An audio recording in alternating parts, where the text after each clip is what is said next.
All right. Well, thank you everybody for coming to the Mark Twain Library, to the virtual Mark Twain Library.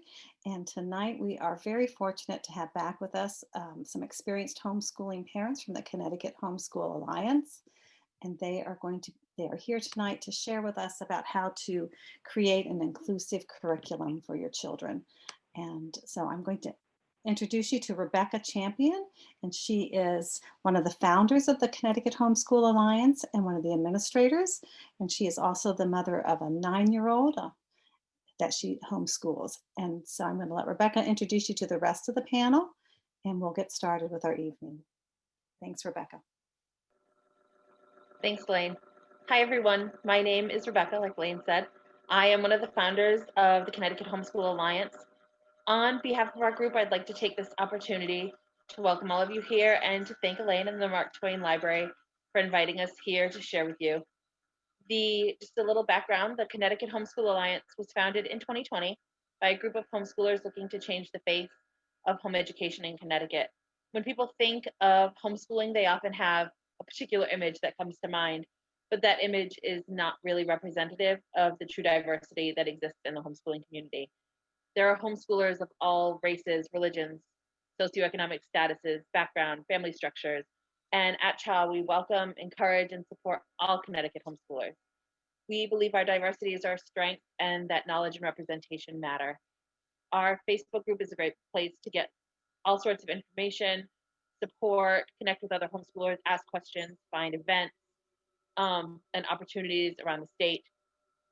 So as we go through tonight, I would like to ask everybody to stay muted, and if you have any questions at any time, put them into the chat and we can address them at the end. And please also, this is a slideshow, so screenshot. Take screenshots of all the slides. We've got links up. There will also be some links in the chat as well as the link to our Facebook group. Go ahead and click that and you can join. So now I will have the rest of the panel introduce themselves. Hi, my name is Cecilia. I've been homeschooling my 9 and 7-year-old for 3 years. And yeah, thank you for having us, Elaine. Hi, I'm Casey. I live in Central Connecticut, and I have 6 kids from age 2 to 11 that I've been homeschooling since the beginning.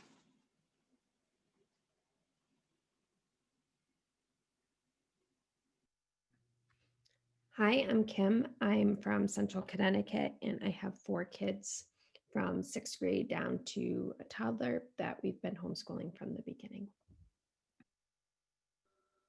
And we also have Kalitha, who is here with us tonight, but she will be joining in the last half of this because she is in a Girl Scout meeting right now. But you'll see her. She'll be speaking in about a half an hour. So I talked a little bit about these in the introduction. CHA has some core values, and I think when we're talking about inclusive homeschooling, I think it's really important to highlight these. So our first value is that we believe inclusivity matters. So a lot of groups do claim to be inclusive, and that means that they'll let people in, but when it's time for those people to speak up and talk about their lives and talk about their family, their experiences, and their truth, they're told, we're not really interested in that. And that's not really true inclusivity. That's just sort of, letting people in just so that you can say, hey, well, we let you in. So what we strive to do is to raise up voices of people who are traditionally marginalized and say, we see you, we value you, we want you here, and we don't tolerate any attempts to silence those voices. And I know we're talking about a lot of anti-racist resources tonight, but this goes for the BIPOC community, LGBTQIA community, neurodiverse community, religious minorities, economically disadvantaged members with disabilities, families whose structures dynamics differ from the norm. It's really anybody who has traditionally been marginalized had their voice silenced or been told, yeah, you can come in, but we don't really, please don't rock the boat. We don't just want you, we're not just going to let you in. We want you, and we want to hear all of your experiences. Yeah, also we say representation matters.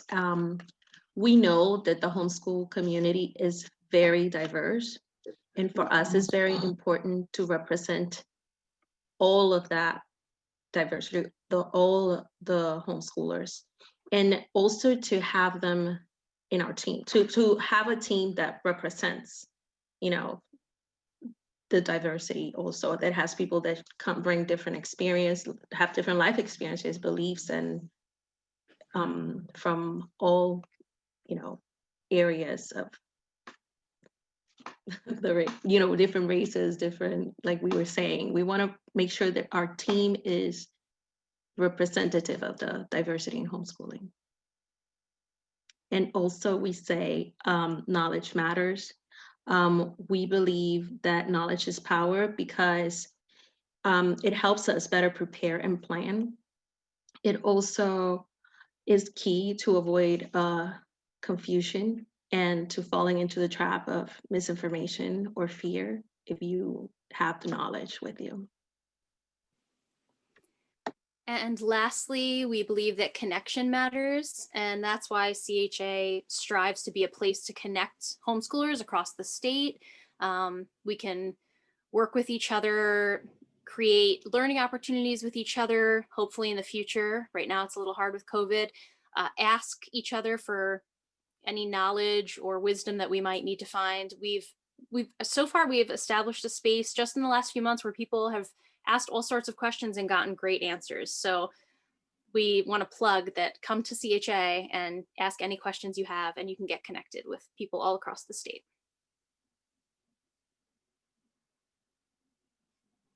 Okay, so how do you diversify your homeschool? To this, I would say that as homeschoolers, we all seem to agree that we are lifelong learners. And I think that that same mindset is very important. It's key to be able to diversify your homeschool. Be open to continue to learn and research, and step outside of what you know, and be open to change the way you view things, the way you think. And, you know, that's, to me, how you can start diversifying your homeschool.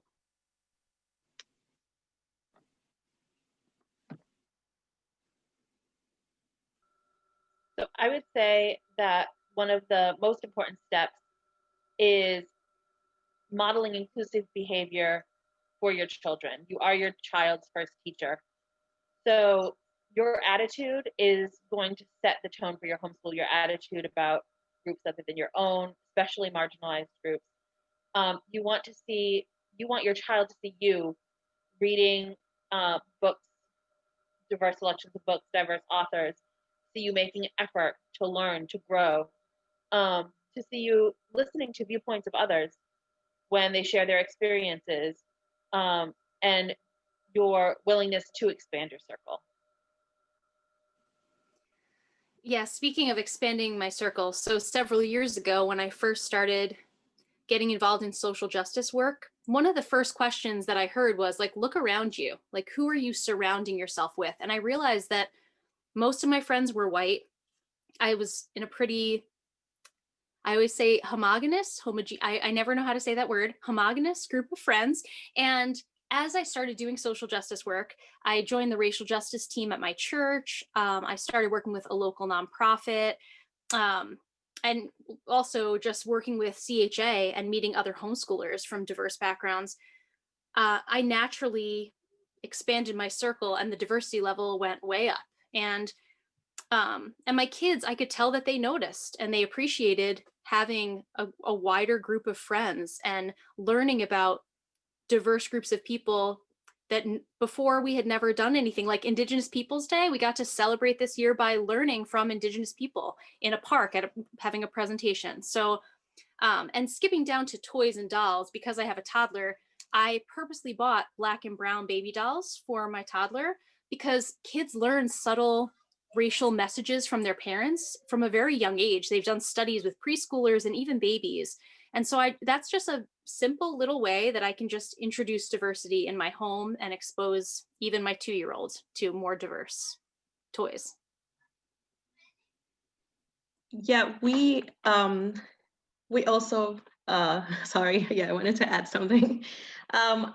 We do toys too, and also music.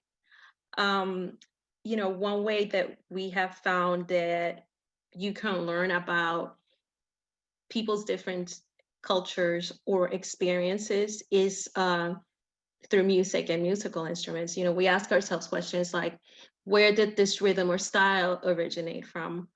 What is the origin of the instrument? And that, can take you to, a journey across the world. And it has also, it has also helped us to learn about my family's heritage. And the same with food, for example. Food is a way that, the spices, recipes, the ingredients in a recipe, it's a way that it helps you understand also once you can learn about other people's experiences and cultures. I think it helps us to understand better our neighbors and acknowledge how diverse it is, that sometimes that gets kind of lost. I like that you mentioned food, Ceci, because who doesn't love food? So I taught a world cultures class in our co-op, and one of the things we did every week was we made food from the region that we were studying. And I made sure to find recipes and use ingredients that were, like the actual recipes and not just sort of like Americanized versions of them. Because we wanted to taste the flavors and, the way that it was, typically made in other parts of the world. So, which can be tricky sometimes, but you can find a way to do it. And it led to so many interesting conversations. Like you were talking about the spices, Cecilia, and you can, you know, introduce your kids to new flavors and explain to them. I mean, Europeans traveled around the world. Colonialism, you can have a whole conversation about that just based on, eating some curry or something, So I think food is also a great way to learn about cultural traditions and beliefs, and you can talk about the traditions while you're eating the food. So, like, for example, in Japan, there's chopstick etiquette.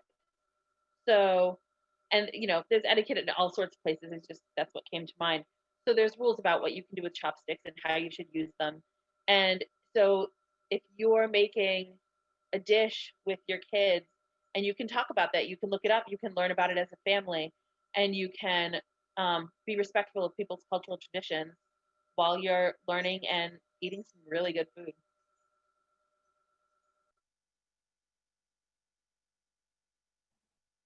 Yeah. Oh, sorry. I wanted to mention something that just came to mind. You know, we didn't have it in the slide, but taking your children to, the local Indian market, or, Mexican market, or the Chinese market, you're also, they're part of the community. Your family will start seeing it like it's not something far away, and that is, life is learning. So daily life activities also are a way to diversify your homeschool if you are including, these types of things in your life.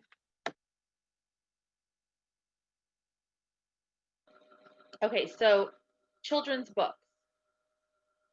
There is a ton of children's literature, and as homeschoolers, we all love children. I feel like we all have maybe a small addiction to kids' books. So there is some problematic literature out there, and there's some really, really great literature, and it can be a learning process to figure out what you're looking for. So there's a few questions that you can ask yourself. So who is this book about? Who are the characters? And also who is missing from the story? If there are diverse characters, how are they portrayed? Is it very stereotypical? Are there negative stereotypes involved? Just throwing in one character and having them be the stereotypical negative, character, that's not really diverse. That's not great. You can also ask yourself, who is the author? And does the author share the identity of their characters? Because people who are informed by their own culture are going to write truer characters. And also will know when they're going to know what's respectful of their culture and what's, inappropriate. So you can look at your bookshelf. Does your bookshelf include stories of marginalized people besides just struggle? And obviously the last one of, does your book contain racial slurs or oppressive language? If it does, there's a good chance that it's probably not something that is going to be, like an anti-racist, inclusive sort of book. And that's not to say that you can't read any of these. We'll talk about how to deal with problematic resources later. But if you want to look at how to evaluate them, that's a pretty good list to get you started. Rebecca, you were talking about, authors that share the experience of the story being told. And a couple weeks ago, my children and I participated in a story time with a children's book author, Carlos Aponte. He is Puerto Rican, and he wrote the book Across the Bay. And the book is based on his life growing up in Puerto Rico without a father. He was raised by his mom and his grandmother. Well, the children got to learn a little bit about Puerto Rico. He mentioned fruits and flowers, plants that grow there. Life in the cities, it takes place in two cities in Puerto Rico, and life in those cities. And without stereotypes, without offensive cliches. And it was very powerful. It was a very powerful moment, especially for the kids who shared the boy in the story's heritage, the Puerto Rican heritage, and for the kids who shared the same family makeup or family dynamic that the boy in the book had. So I say this just to say that that's why it's so important to read books by authors who share the experience, the heritage or the culture that is being written about in the story.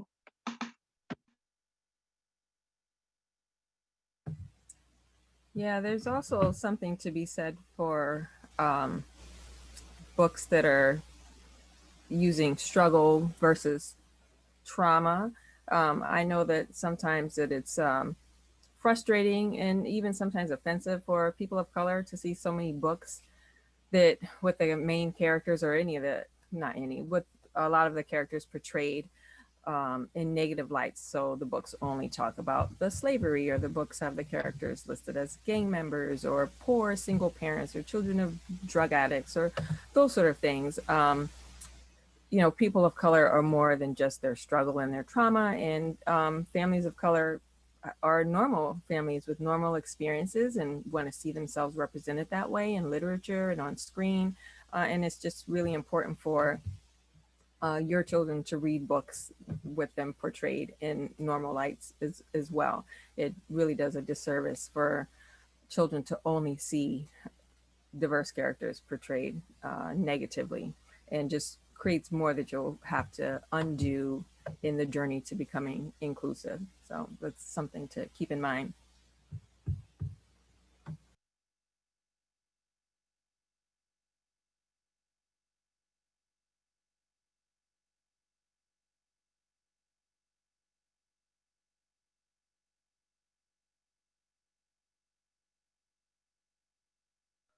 You're muted, Kalitha.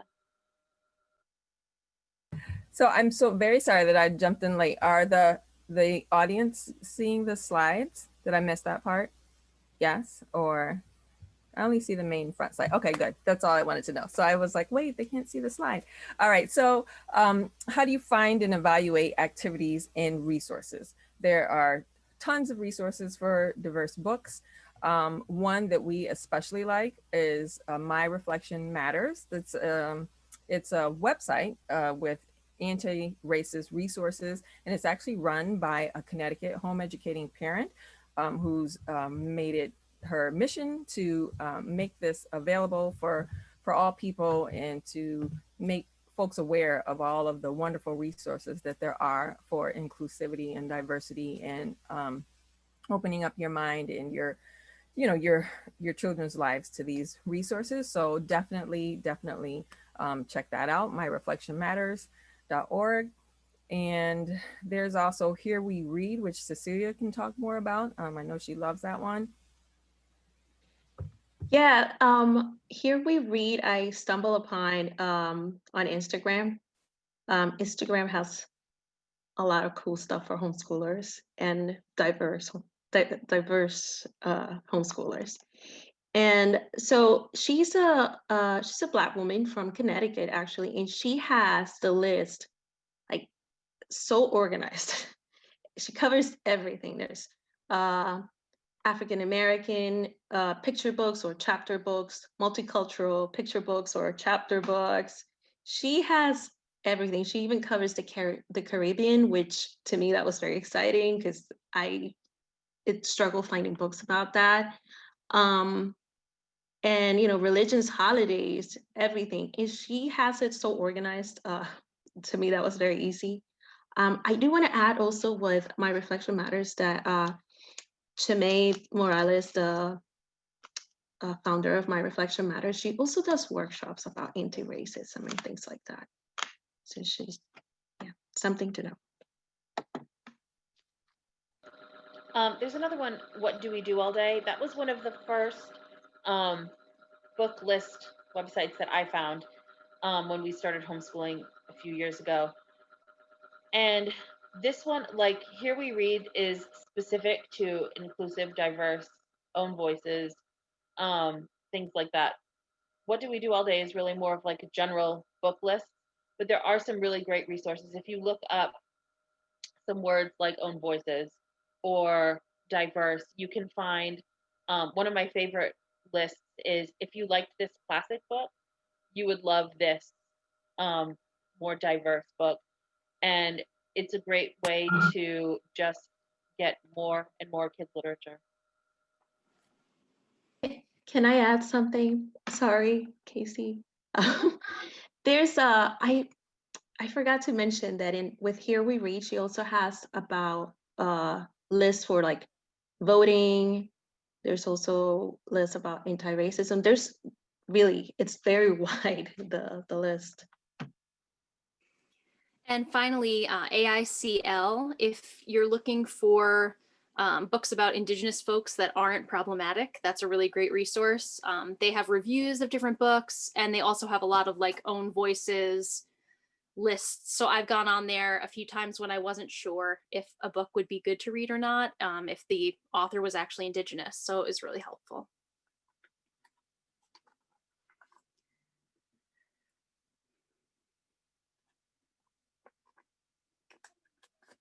So we're ready for the next slide. So how do you evaluate curriculum? So as we just talked about, you want to see whose perspective stories are being told from.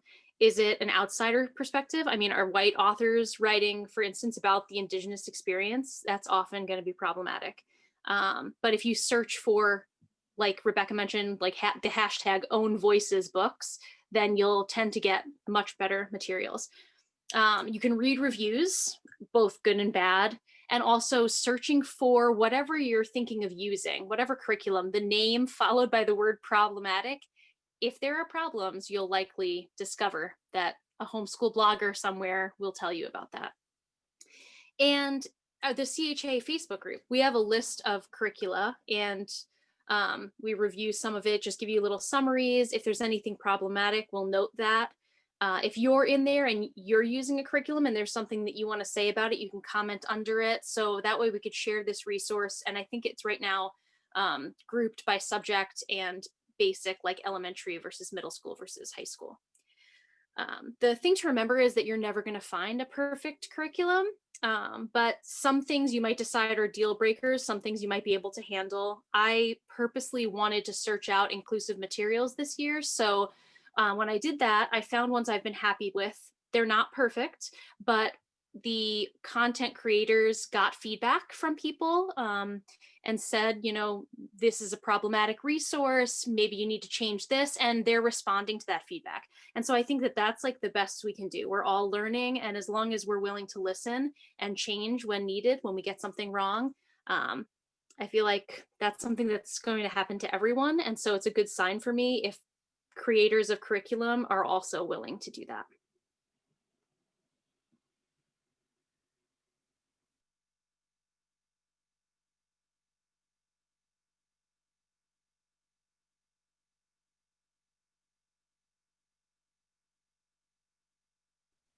I think Kalitha's muted again. So sorry. I keep muting so you don't hear all my children in the background, and cats and dogs. We have a very busy home. So what should I do when there's something problematic? The good thing about homeschooling is that every moment is a learning opportunity. So your problematic book or resource that you found in your bookshelf or that you were using for your curriculum can be an opportunity to start that discussion with your child or with your homeschool group, your co-op that you might be in. You can use that to identify the issue and explain to your child why this is a problem, brainstorm some things that you can do about it, small steps that you can take as a family, and then again in your homeschool group, that could be something too, maybe for the older kids in the group, to that can be a class to work on or something with the group, or just even opening the minds of other people there who might not have known it. So a learning opportunity for those folks as well. You can use it to look up the history behind the issue. There's so much that we don't know. We'll talk later about some adult books, but there's a book that I'm reading, and there's just so much history that I didn't even know. And I felt, you know, well, I know everything. But so that's a really great way to think of it and to view it, that it's not a problem. It's a springboard for learning and growing. And that's what we want to always continue doing. Sometimes some curriculum that you think you found the best one that has been recommended to you can have issues, but if you can take the opportunity to reach out to the author, and if the author is willing to listen to feedback and you know, has been mentioned before, and update the curriculum, that's something to take into consideration, and you know, even better for everyone all around you and everyone else who's looking at that curriculum. So that's you know, it's not always a problem. Yeah, I also would say to be mindful of how you read and discuss the classics. In a lot of the classics, there's blatant racism, xenophobia, ethnicities being mocked, you know, etc. And oftentimes these classics are discussed with idealizing or nostalgic tones. And it leaves out leaving out the problematic issue. Again, these conversations need to happen, and both at home and in group settings like co-ops, book clubs, and other homeschool groups. It happens too often that, this happens too often, and members who are people of color or any other group that is traditionally marginalized don't feel safe speaking up, since everyone else around them in these group settings is okay with the way that the discussion is happening. Another thing is that, that our children's identities, from the people of color or, marginalized identities are not being represented in the books and resources that are being used in co-ops or other homeschool groups. So it is extremely important that we evaluate the books and resources that are being used and how they are being utilized. And to make sure that we're using books and resources that are truly diverse, and that represent the diverse makeup of our community. I had something to just go in here for a second.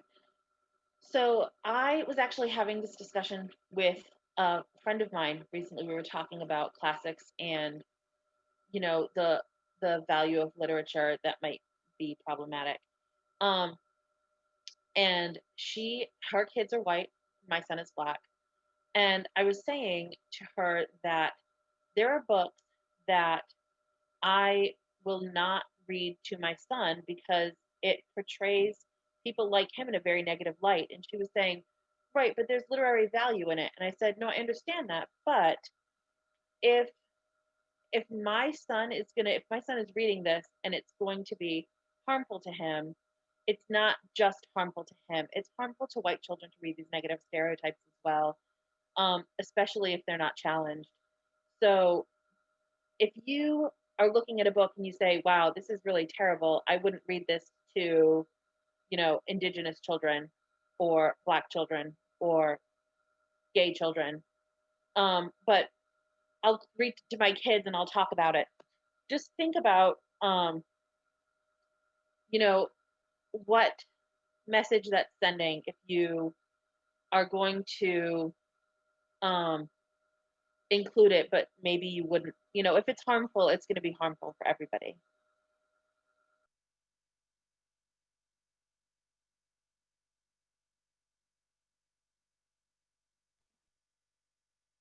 That's very true, Rebecca. And I would say that that's why it's important to speak up for that reason, especially in group settings, right? In homeschool group settings.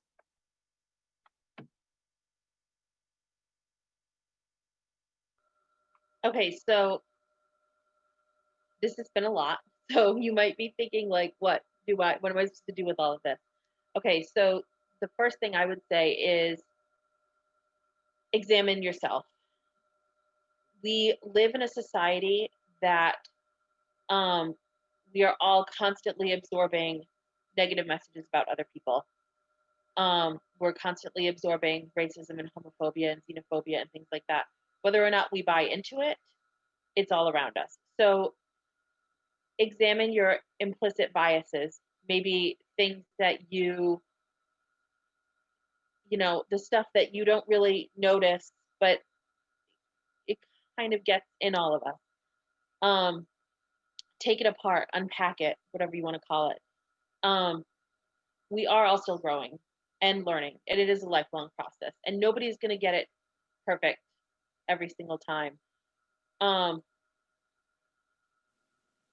the hard conversations, and when you make a mistake or do something, maybe you read a book to your kids and you started it and you go, oh, I see what they mean, this turned out to be not so great. Just fix it and move on.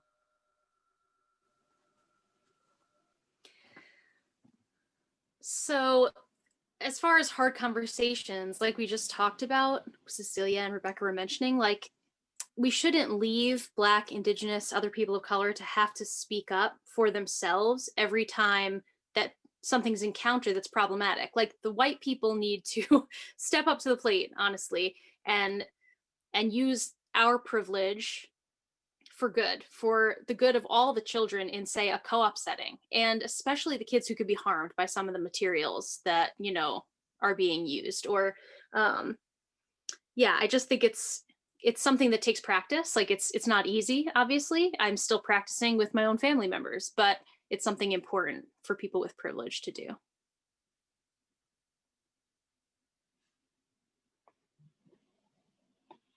I think we were going to go back. Rebecca, were you going to talk about our homeschool spaces that we're in on the previous slide? Yeah, okay. So thanks, Kim. Sorry. Yeah, do look at the homeschool spaces you're in. There are a lot of co-ops, a lot of classes that if you look around, you might find mostly white kids, honestly. I mean, we are in Connecticut. The homeschool community is even more homogenous than, so not to say that you can't be in those spaces, but like I had said, examine yourself. Also examine the spaces that you're in. And in particular, like was already mentioned, when you do see something, call it out, especially if you're not of that marginalized identity. Um, say, hey, wait a minute, that's not really okay, but I'm not going to make this person here defend their own humanity.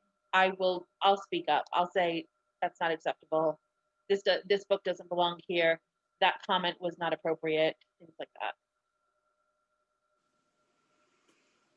And finally, join the Connecticut Homeschool Alliance on Facebook. Like we've mentioned before, there are lots of files with information and lots of people that are willing to help and answer questions because we're all on this journey together and we're all learning.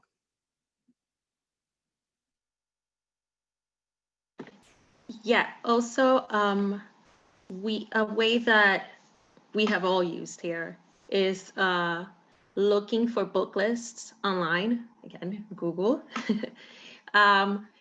If you Google diverse book list or multicultural book list or specific, like if you want a book list about Latinx stories, all of these things, if you look for a book list, you will get so many websites that offer curated list. So here we put some that we like. They are very thorough, so you can just screenshot right there and check them out. Yeah, and start diversifying your bookshelves. There are a couple on here that I would really, really recommend. One of them is, this book is Anti-Racist, and I would have grabbed my book, but I was running from one meeting to the next, so it's the little one down in the left corner there. And I've been using that with my 11-year-old, and we've been going through it chapter by chapter, almost as part of our curriculum.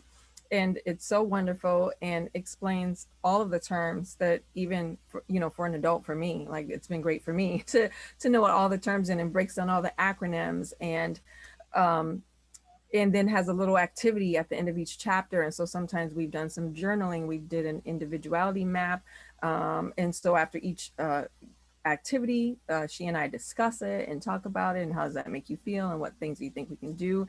And I can't speak highly enough about that book so far that we've gotten into it. Who knows, maybe we'll come across something problematic, but then we all know what to do if we do. So another book that I've used is The Hate You Give, and that's the second book down on the left there. And I've used that with older kids, and we did a book club session with that. So we had a longer time to read it, and then deep discussion about it. We did a privilege walk with the teenagers, and discuss afterwards, teenagers and their parents. So it was a multi-generational, and we discussed how that made them feel. And then the young people worked on a kind of a community activity that they could do, so they could feel like they were doing something and making a difference. And so that was also very wonderful and very constructive. So I definitely, all of the books on this page and on these lists, but those are two that firsthand that I would recommend using with young people. I wanted to add, I have been using, I finally finished this book, When a President is a Bully. When a Bully is a President, sorry. That's not what I meant. And then started using The Gender Wheel. These are books that are great. This one especially is great if you are a person from a marginalized identity. It is very, it has activities for the children to learn, you know, to appreciate who they are, their color or their heritage. So it's been very powerful to use this book with my kids.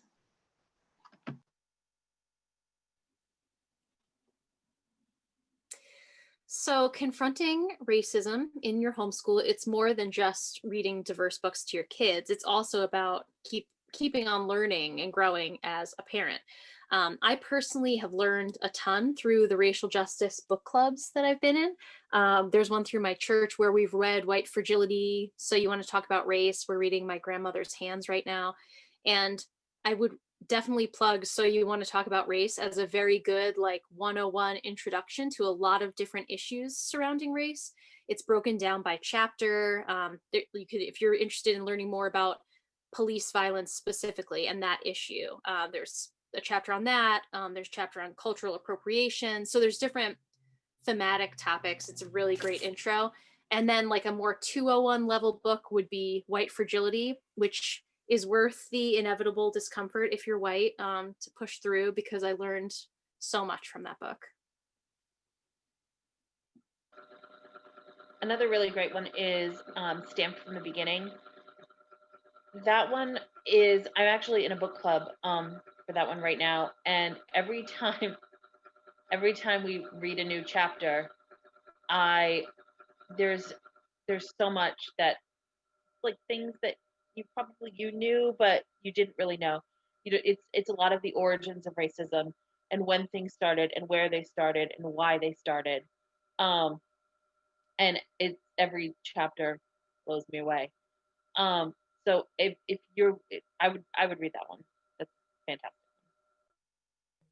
Yeah, Rebecca, that's the book that I was referring to before, that, you know, that I learned so much. Sometimes in your, sometimes you might think if you live an experience, you know all that there is to know about an experience. And sometimes with some of these books, I'm thinking, well, I don't need to read this. I live this, I know this. But that book has just been, like you said, every single chapter I've learned so much that I didn't know. So I agree with you.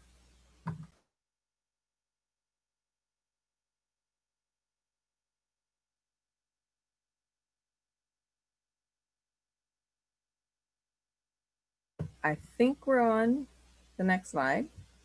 And if so, we're going to talk about some additional resources. One of these is, well, these are both, the first two are both articles, and they're really wonderful. Please do check them out. So the first one is an article, How to Really Read Racist Books to Your Kids by Jeremy Adams Smith.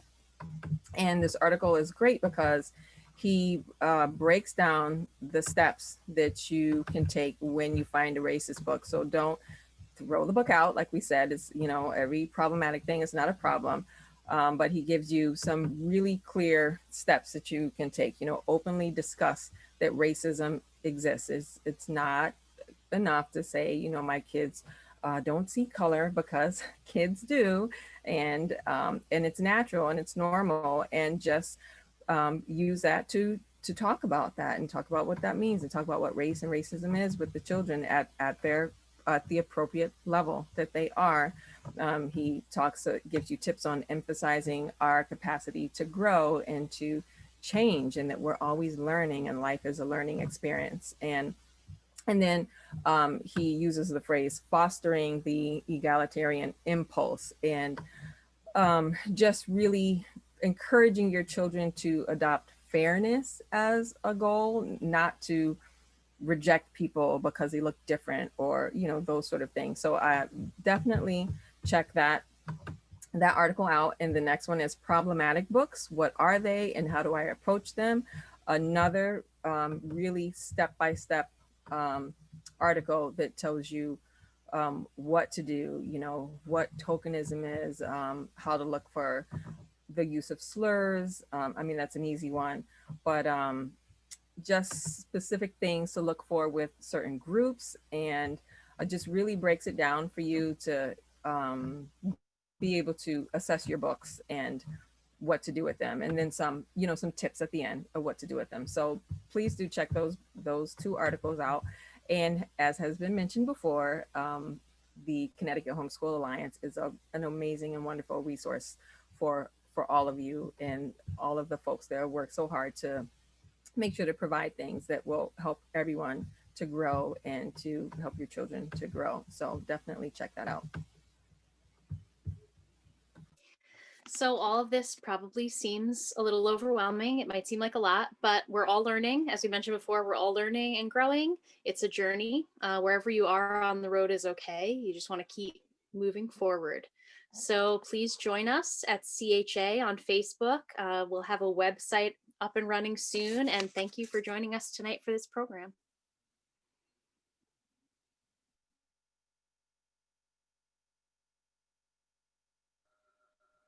I don't see any questions in the chat, but if you have any, this is the time to put them in, and we are happy to answer any questions that you have about homeschooling, about anti-racist resources, about inclusive homeschooling, any of it, all of it.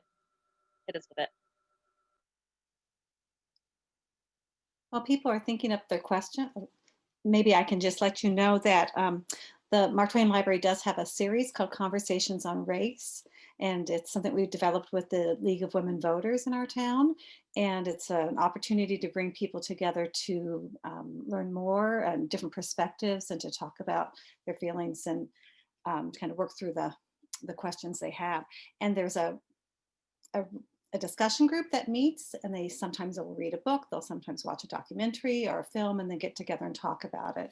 And the next meeting they have, so as parents, if you want to broaden your view, we read some of the books that you had talked about, but if you'd like to broaden your view, the next meeting is on December 2nd. And for that meeting, they're going to be reading or watching the movie Just Mercy, or the book. So either one, and then getting together on the 2nd. We have a 10 o'clock a.m. Meeting, and then we also have a 7:30 meeting, so you can go to either one of those. And then also on January 12th, as part of the series, we're going to have an author. Her name is Anastasia Higginbotham, and she has written the book Not My Idea. She writes children's books, and it's about how to talk to your children about race. She has a series, and they're about difficult things to talk to your children about, and this one is about race. So she's going to come and read her book to us and do an activity with us and talk to parents. So I invite you to come to join us for those. But I'll turn it back to you for questions now.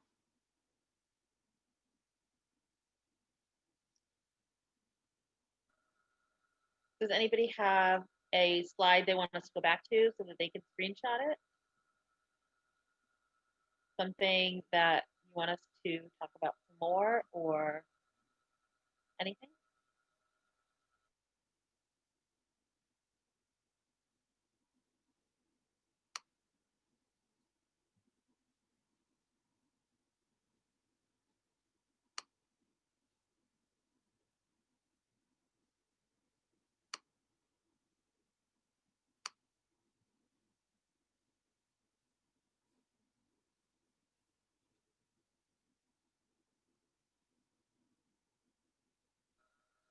Casey, I remember you had a great story that you told me once about something that you was like a game that you had played with your kids, your bookshelf. Yeah, it was part of, I hear a little feedback. Hopefully not everyone hears that. So it was part of something we were doing this summer, was to look at our bookshelves and see how diverse they really were. It was a bingo card, and my kids had to hunt for books with different sorts of characters. So for instance, find a book where one of the characters is disabled. Find a book about black or brown, with a black or brown main character. All different sorts of things. But it showed me how far we still need to go. You know, we get a lot of books from our local library.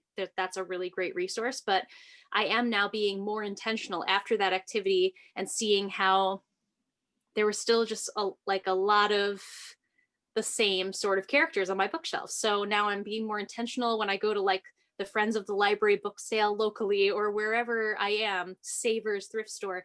I'm trying to look for more diverse characters because it's good for kids. I mean, my kids are white, but I think it's good for them to see, like, they recently watched Black Panther, and for them to see strong characters and stories about people that don't look like them. I think that's really important.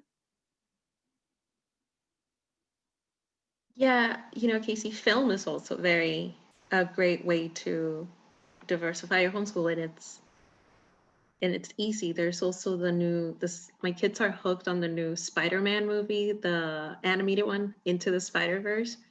Oh my, they're watching it right now. That's why they're not here. That's like, they were like, can we watch it again? I'm like, okay, you can watch it again.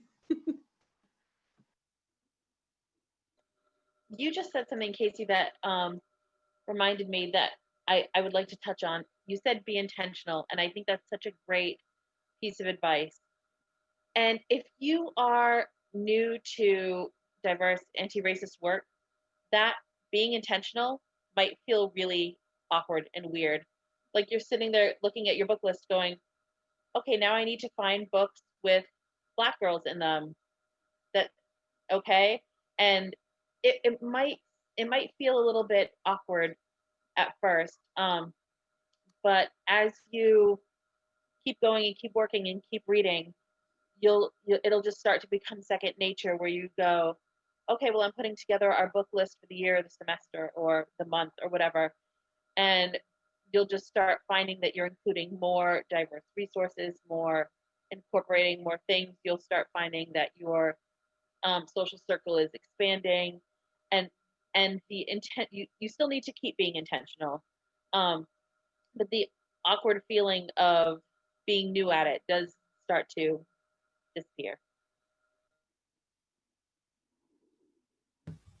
Yeah, I think that discomfort is a good thing. Like, I consider them growing pains, sort of. I went to a workshop that my library had a couple days ago on, I'm going to say it wrong, Taino and Jabiri indigenous peoples. Correct me, Cecilia. I'm so sorry.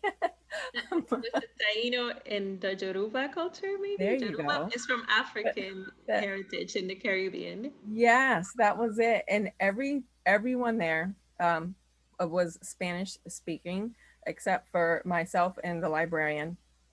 And sometimes because the presenter she was in Puerto Rico presenting on Zoom, and some of the words she didn't know the English version, and so she would just speak in Spanish. But then once she got started in Spanish and the other folks were asking questions, they kind of just continued in Spanish. And my kids kept saying, "Mom, what are you doing? You don't understand what they're saying. Why are you listening to that?"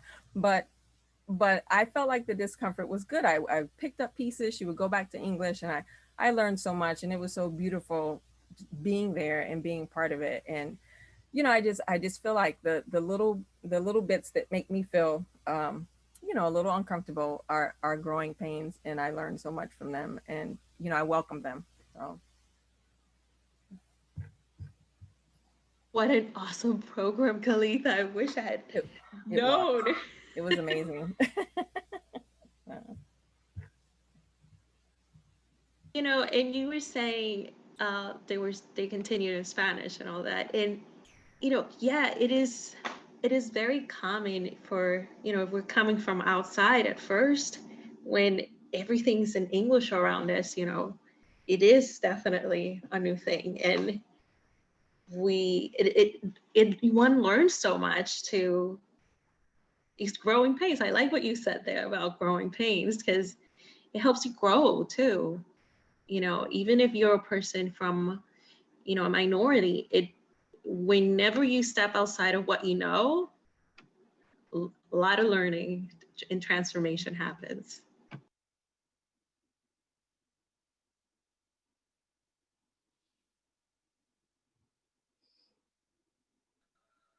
I think this might be about our last chance for questions.